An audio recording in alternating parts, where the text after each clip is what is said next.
Welcome back to the Charity Lounge. Today's episode, we have someone very interesting in the room. She's a pediatrician, a change maker, and a bridge for families in crisis. Today's episode is what I'll call healing beyond the bedside. So we have Dr. Ladapo. She's a consultant pediatrician. Thank you very much for coming today. And we go way back. Thank you for having me on Charity Lounge. Yeah, we go way back. So I'll say a quick. About 10 years, isn't it? It's over 10 years. I think about 13 years now. Yeah. And I'll say a quick story about how we met. Okay.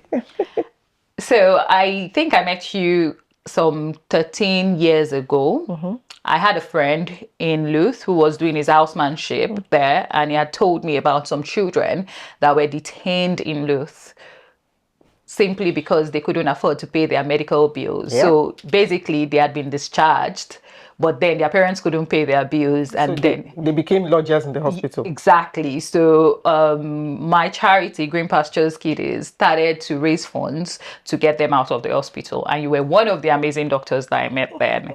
And what you were doing really touched me because you were actually taking from your pocket to help the families, buy their prescriptions and stuff like that. And we worked on one particular child together, Shukura. Yeah. So tell us about you. Who is Dr. Ladapo? Oh. Okay, thank you again for having me, Tolu. It's a pleasure. You've done part of the introduction. I am Taiwo Ladapo. I'm a pediatrician. I am a mother. I am a child advocate. And I love God. I have to put that as well. Absolutely. So I think I'll focus more on my career aspect. That is where we met. Yes. As a pediatrician in Louth. And I have always loved children, so it's something that has been a passion. Like, when people were struggling, trying to decide what they would specialize in medicine. I didn't have that challenge at all. Are you serious? I knew instantly that I was going to be a pediatrician. Oh, wow. Because I've always loved children. And even when I was in medical school then, when I hadn't even graduated or done my specialty, I remember I would take clothes from my brothers. I have big brothers. Yeah. I would contact their friends who had, little children, take all their used clothes, unwanted items, take them to charities on my own. Oh, wow. Medical student in the evening, weekends, alone. Oh, wow. So I would just take them to charities, drop them. I just used to get so much satisfaction from watching, the pleasure. Watching the joy, watching these children's life being transformed. So that obviously transferred to my career. And I was in a difficult position because you are working in a hospital, seeing a child that is sick and watching the parents not being able to pay. Watching the child suffering. And that is the reality, unfortunately, in our country. Yeah. Because as you know, payment for health is still out of pocket. Yeah. So what you saw then was compassion, really. So what I used to do was I would contact my brothers. Were always a good point because they had a lot of friends, network of friends. So I would contact them. I have a child who is sick. This child, needs surgery. I remember there was a particular child that had it was some intestinal perforation, needed urgent surgery. This child was going to die. The parents didn't have money.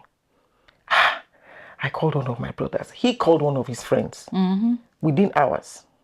Oh, wow. Yeah, the money came. That child had the surgery. So what I used to do then, apart from that, what I used to do was, when my doctors come late, or if there's anybody that has committed an offense, they would pay a fine. The punishment was to pay a fine. Oh, wow. And we all knew what the fine was for. Yeah. We knew that it was for the next child whose parents couldn't afford antibiotics. Yeah. How do you watch a child have meningitis? They are supposed to have antibiotics 3 times a day. They get it today, they don't get it for next 2 days. You know what is going to happen to that child. So the question is, obviously I could fold my hands and say, it's not my problem. Yeah. And it will be fair enough to do that. Yeah.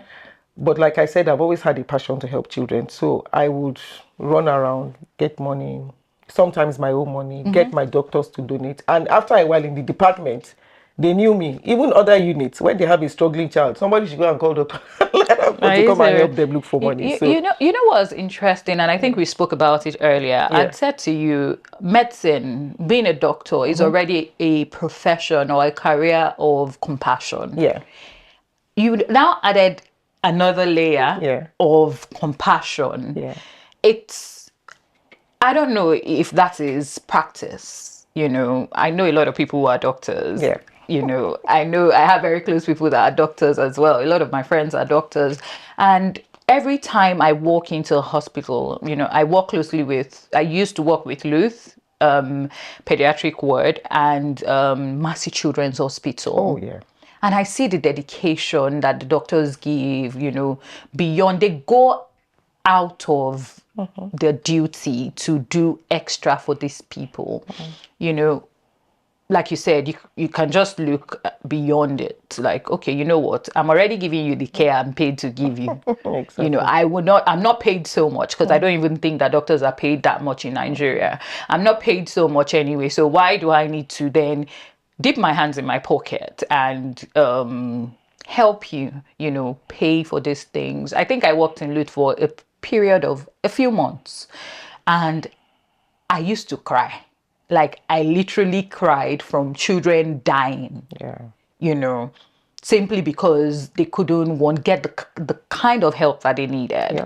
And I remember on Shukura's case that we worked on, yeah, we got someone who donated something. I can't Yes. remember what it was that he donated.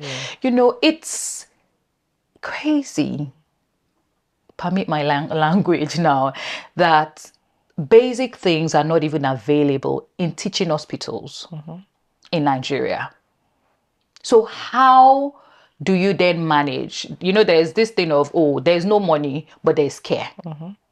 There's no money, but there's no real tools and equipment to help you. How do we balance that? Oh, well, let me start by saying that the situation we in our Nigerian hospitals is Yeah. just a reflection of the larger society. Absolutely. You know, so it is, a lot of things have gone wrong, and this has just spread, as it were, to our health system. Yeah. So it is that the whole system is faulty. Now, having said that, Nigerian doctors are probably some of the most resilient doctors I know. You know, I remember You can say that again. I trained there, and even with the barest minimum, we would go out of our way and ensure that we maximize whatever resources are available to us. Which is why a lot of Nigerian doctors' clinical skills are on par, because you don't have equipment to too much, equipment to make diagnoses with. Your clinical skills have to be, on top of the game. Yeah. But having said that, this is medicine. Everything. I mean, we need machinery. We need infrastructure. In Shukura's case, if you remember, I don't know if you really remember, because I got this guy who was going to pay her hospital bills if she went to India. Okay, true. But her dad Yeah. insisted that he didn't want her to go to India. Yeah. That it had to be done So in that Nigeria. is culture now. And That's belief culture. Yeah, affecting healthcare. So they had to fly in doctors from I organized that. Egypt. I had to invite.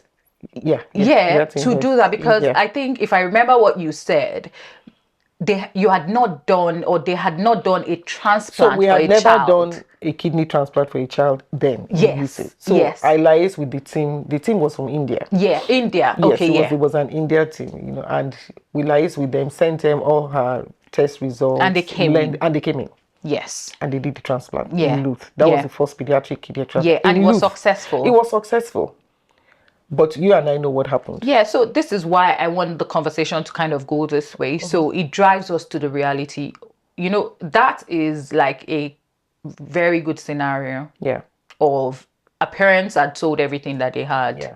They practically didn't have any money anymore. They were depending on people's goodwill to help them help their child who had kidney issues. Now they got someone who paid for the surgery, got doctors in from India to Nigeria to do the transplant, which was successful. And then there was the aftercare, which was no longer in the hands of the doctors anymore. It had left your hands. Yep. Because the surgery had been done, it was successful, prescriptions had been made, medications had been given. But the father made a decision because of lack of funds to reduce a dosage of the medicine.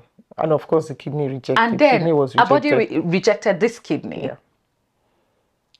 As much as we say culture and all that, it was from a place of lack. That wasn't culture. That was, he just couldn't afford to provide the full dose of medication. Yeah. And that was very unfortunate. But do you know that even beyond, I mean, that was a very pathetic case, because you and I know what we put into that case, and it was a good thing for Luth, at that time as well, and because we thought we could build on that. We've had one transplant, but obviously if the first one goes had so much complications because of lack of funds, then it was discouraging. There was no motivation to continue. But beyond that, most of mortality in Nigerian children, deaths or long-term problems, is from even common things: malnutrition, pneumonia, chest infections. Those are the things that are more prevalent in terms of child mortality in Nigeria. And these are things that are easily solvable. Well, let me not use the word easily, because malnutrition is a problem. A child who is malnourished is already prone to all sorts of illnesses because their immunity is down. Now they come in with a chest infection. That infection is going to have greater consequence because their immunity is low. So most of the mortality in Nigerian children is from preventable illnesses. But do those people, because I also remember, if I remember correctly, those people probably would have gone traditional, to take herbs and all, and then it complicates the issues. Lack of funds means that they don't even present on time. So by the time you are seeing them, you are seeing the average, they are very unwell. So illnesses that you could have treated if they had come in early enough, because of late presentation, down to funds, poverty. The World Bank recently published, I think it was April, they published their data on Nigeria. And it is staggering. They've raised concerns. 75% of Nigerians now live below the poverty line. Absolutely. So poverty is a factor. So the parents can't afford. They don't bring the child. By the time they are bringing the child, it's because they think the child is going to die. At which time it's almost too late. It's almost too late. So that is one factor. And then they don't even have the money. They get there, they are being asked for money for this, money for that, which they don't have. So poverty is a driver.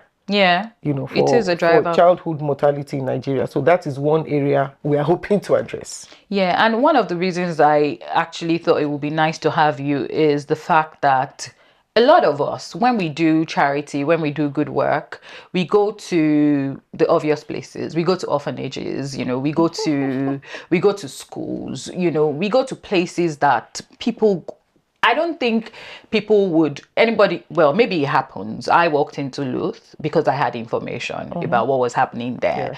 But I don't think anybody would just wake up and say, I want to go to the hospital to help people. I'm sure people do it, but it's rare, and that's why you've come up with this fantastic idea, to help bring these cases out to the fore. Like, this is what is happening. People need to know. Children are dying as a result of malaria, as a result of malnutrition, basic things that can easily be fixed. Some problems could, I'm sure, be fixed with as little as 20,000 naira. And now I hear people have lunch for 20,000 naira. Even more. Even more. So imagine now being that bridge. And guys, I'll tell you about what she's doing. She's building tech to solve that problem. of you not even knowing. We see a lot of people on social media, saying things about their health, trying to raise funds. But what she's doing really is to be the bridge. So the bridge between the helpers and the people that need help. So working with all government hospitals in Nigeria and the doctors to put up cases of children in need who probably cannot afford to pay their medical bills or need urgent care, just like GoFundMe. And people all over the world can actually see, read up, get interested, and pick whichever one they want to help. And I think it's really amazing because I've looked around, maybe I've seen one or two globally. Tell us about it, really. Why? How did that come about? What was on your mind? Were you just did you just think, you know what, I can't do this by myself because it's bigger than me? Or what was it? How did you come about this fantastic idea to have this app? Okay, so our foundation is called Circle of Friends. And how did I come about it? I relocated to the United Kingdom, I think in 2016. I relocated, but my passion for children in Nigeria didn't leave me. I would keep thinking, especially working here and seeing how things are provided for everyone. You know how the NHS works, fantastic. And it got me even more bothered, about the state of children at home, back home, because I've worked in both environments. How did this idea come about? Now, there are apps here that somebody is looking for a job, or like Upworks, for example. Yeah. Somebody posts their skill. I am looking for that skill, and then I just go on the app and I contact the person, and it's sorted out. So I saw all that happening. I'm like, why can't this be somebody posting that one child needs 30,000 for a surgery in Nigeria and anybody in the world can pick it up? That's how it started. Because what happened was, I also support an orphanage in Nigeria, and I think it was 2 years ago. That was when this started. They call when they are in need. I give regularly, but then they call so they called that time, they needed some money, it was urgent. I just told my daughter, come on, you are working, get me this money in 3 hours. And she just put 2-3 of her friends. And when you're converting from and within hours, they had this money. I'm like, wow, okay. So what if we have an app such that a doctor in Louth can put on the app, XX child cannot afford the antibiotics. Anybody in the world, in India, anybody all over the world that has access to the app can just look at it. It's a way of providing a credible way for people to help, because they can see where their money is going to. Like I said, we're not raising funds to keep. We're just being a bridge. So the funds go directly to the hospital. Obviously a lot of partnerships and links have to be made. Processes have to be put in place to ensure smooth running. But ultimately, if people are doing it, even for Uber, I need a taxi. Somebody, so why can't we do it for health? And I have, trialed it. We've spoken to people, and we're very excited. You've met, members of the team as well. I'm part of the team, by the way. Yeah, exactly. So that's how it started. Just being able to pick up jobs, and I'm like, okay, so we're going to put this for children's health, and we can't wait, really. So that is what Circle of Friends really is about, to be a bridge. There are many people who are actually sincerely willing to help. All they need is a credible platform. And the other thing is that, it gives anybody, irrespective of the amount you have, we're not only looking for big millions. Your £20 can make a big difference. Like you said, people are eating for 20,000 in Nigeria now, a lot more actually. But even here, you know how much it is. £15, £20 can save a life. Absolutely. Exactly. So what we're going to do is try and create a lot of awareness, get a lot of people to sign up, have the app available, and people can pick up needs anywhere in the world. Yeah, one of the reasons I like the idea, because I'm very hands-on when it comes to things like this, Yep. and children, really, I'm called to children. It's for me, it's purpose, it's a calling. Yeah. So even if I don't want to do it, there's something that, drags me and connects me to children. So every time I go to Nigeria, I go to Mercy Children's Hospital. And even if I'm not there, I just call, what do you need, And there was a time they didn't have pulse oximeters. And I'm like, this thing is sold for £30. And I just put a message out there. Please, there's a hospital in Nigeria. It's a children's hospital. They don't even have pulse oximeters for £30. I need to buy X number. And honestly, in a couple of days, I got the pulse oximeters I needed. And bam, I took it to the hospital. Guess what? When I got there, they were dancing. The nurses were dancing. But it also tells you that there are people who would help. What they Absolutely. need is So a credible imagine link, exactly a bridge. where I'm going. Yeah. Because at the end of the day, if I don't have access to that hospital to know, Exactly. I wouldn't know, Even the doctors or the medical practitioners in there sometimes don't know where to turn to for help. But when there is a representative in each of these hospitals, then they know that, there's this Circle of Friends app. We can go there and put our needs. So if someone, maybe you feel like, oh, you want to donate, you want to help a child that has headache, you'll find, well, headache is not, I'm not being reasonable, but you find a child who probably has something, meningitis, and the medical bill is about 100,000 naira. Yeah. By the way, 100,000 naira is £50. It's £50, exactly. You're like, £50 will save a child? Really? Yeah. And, once you donate that £50, it then blurs it because that child has been helped. Yeah. So that way, it's not like you're collecting funds for a particular child over and over again, even after you've met the needs. So it just brings transparency to fore. Like, we're transparent. It's the doctors who are in charge of their care that would put up their cases. There's a vetting process. There's a vetting process. We're going to be working with there's a vetting. There's a vetting process that goes into it. I don't know if you're allowed to put their medical history or anything, but people put it all over social media. Certainly we'll put some of a bit of the medical history, obviously without the names.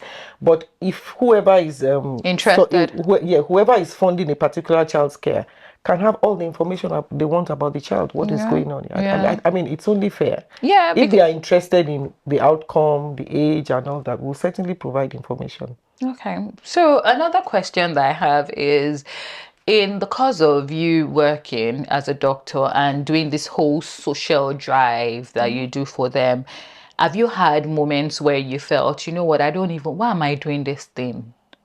Are there things that have happened that have made you feel that way, especially maybe from something that happened to a child? Maybe you were hoping for a different outcome. And I can give you my own example, and I think that was what really chased me the first time. So I told you about the boy, a couple of things within the hospital that happened that really scared me. Maybe that's why I'm not a doctor though. Where there was this boy that had I can't remember what he had, but they had done a colostomy. See, I learned medical terms where they had brought out his whatever, and I'd asked what was wrong. I came to the UK that year and I was going to try to see if we could get health scholarship for this boy. I'd spoken to a couple of people. So I went back to Nigeria. I got to Nigeria on a Sunday. I was going to see the boy on Monday, and by the time, I think I got a call on Monday morning that the boy had passed. Yeah, I think. And I cried. I cried so much, and I'm like, in fact, I was like, I don't want to do it again because it broke my heart. It broke my heart. So that was me. I think in the course of trying to sort those kids out in those few years, I lost about 3 children. Wow. And it just made me think, I can't handle this. You know, I don't have the bandwidth for this. And again, I personally had 3 second trimester miscarriages. And on the third one that I had, my consultant walked into the hospital and said to me, I have to take this baby out because I have to save your life. And I saw tears on her eyes, like she was crying. That broke her heart because she thought I was going to carry it to term. So have you had any of such experiences where you felt, you know what, I've invested my time, I've invested my medical energy, I've invested money, but you know, this didn't go the way I thought it would go? Um, have I been disappointed? Yes.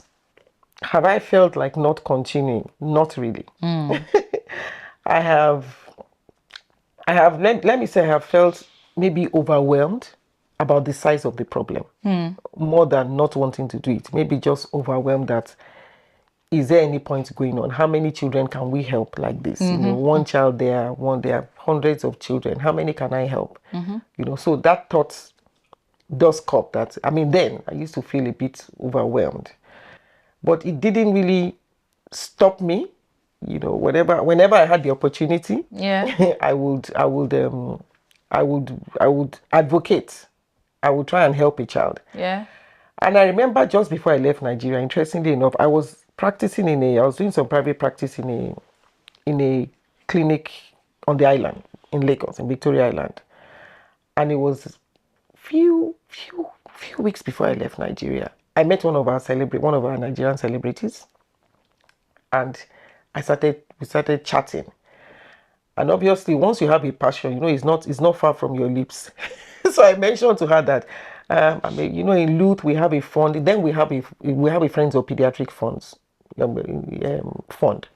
So I told her about the fund, and she gave me a check for 400,000 naira. Oh, wow. Instantly. That was my last deposit before I left Lut.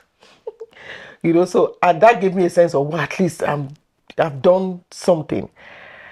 So I've not really felt like not going back. I mean, not continuing. Yeah. I've been more overwhelmed about how am The I going to magnitude. the magnitude. So that is why I kept, you know, over the years I keep thinking, will I just walk away? You know, I'm here now. Okay, fine. I'm not looking at children who can't pay, but there are children, and that is why when that idea came, I picked it up. Yeah. Yeah. And I'm happy to be back, you know, on board, just doing it now on a larger scale. Yeah. Now I can reach more children. Yeah. You know, Yeah. so it's more yeah. like maybe a bit overwhelmed by the size of the problem. Yeah. But thankfully, You with found a circle of solution. friends, found the solution. That's nice. So if you had the opportunity to speak to a global community of donors, what would you say? Ah, I will tell them my story. Yeah. I will tell them my passion. I would let them know that, you know, every little thing we can do to make the world a better place, you know, it is as much as possible what we should do. Yeah. You know, everyone cannot help everybody, but where there is what is humanity? You know, humanity, we should have compassion towards one another. Yeah. The world will never be a balanced place. Let's be fair. People will not always be equally educated, have equal opportunities, even physically. Some people are born with disabilities that prevent them from, you know, from achieving what others could easily achieve. Yeah. But we talk about trying to good systems try to make opportunities available for everyone. So the world would always be in balance. What we should do as human beings is wherever we have the opportunity Yeah. to make the world a better place, especially when it comes to children. Children literally can't speak for themselves. That is why people like us are advocates. Yeah. We need to speak for them. You know, I think it was Nelson Mandela said that there is no better way to define the soul of a nation than how it treats its children. Something like that. You know, so if I had the opportunity, I would talk with passion. I would just say what I've been saying. I would let people know that there's a need out there. So you tell them how to partner with Circle of Friends. Okay, yes. I would let them know that they now have a credible platform to partner, to partner with us to help children who are in need. I would let them know that we are providing a credible platform. So, guys, we have a credible platform called Secular Friends, and Secular Friends that do good work, that make the world a better place. We are 3 pediatricians on that team, Yeah. So this is about what we do. Yeah. 3 of us are pediatricians, and then we'll have a risk balancer amongst us. Somebody, so yeah. Yeah, and it's a group of professionals. They know what they're doing. It's what they've done over the years. And one of them even has a hospital. Yeah, she's part of it. She's part of a group of people who have a hospital, a children's hospital. So they know what they're doing. They have the heart for the people. And honestly, once this app is launched, I'm the number one foot soldier, telling people about it, because honestly, the world will be a better place where we have more children happy, healthy and jumping around. So, yeah, it's been amazing having Dr. Ladapo. And one last thing. I'm sure you're like, please. One last thing. So we'll be doing a quick, very, very interesting game. Yeah? Does it have to do with children? Well, we'll find out. So it's a quick fire game. Basically this or that. So one word. I'm going to ask you the question and you just tell me what it is. One word. No need to think about it for too long or anything. It's pretty straightforward. And this is the doctor edition of the fire game. So, morning rounds or night shift? Morning rounds. Hospital jollof or packed lunch? Packed lunch. One big donor or 1,000 small givers? 1,000 small givers. Paper file or digital dashboards? Digital dashboard. Cry of a new baby or giggle of a healed child? Giggle of a healed child. Okay. So your legacy in one word? Child advocacy. Child advocacy. It's been nice having you. I've enjoyed this thoroughly. Thank you and so guys, much. I've enjoyed myself too. Whatever you want to be in this life, please let kindness be one of the many things you want to be. And you helping children is an act of kindness. I have the heart for children. I've been called to children, and whenever someone is doing something specifically for children, I'm 100% game. So please, if you've never thought about, or if you've never really had it in your mind to help children in hospitals, maybe this is it, because there are countless who don't even know how to pay their next bill. That's one. Some don't even know how to probably eat. Some are there 18 months, 9 months. It's not a good place nobody wants to sleep in a hospital bed. Talk less of you just being there, indefinitely, simply because you can't afford to pay your bills. Till we meet again next time on the Charity Lounge. Thank you.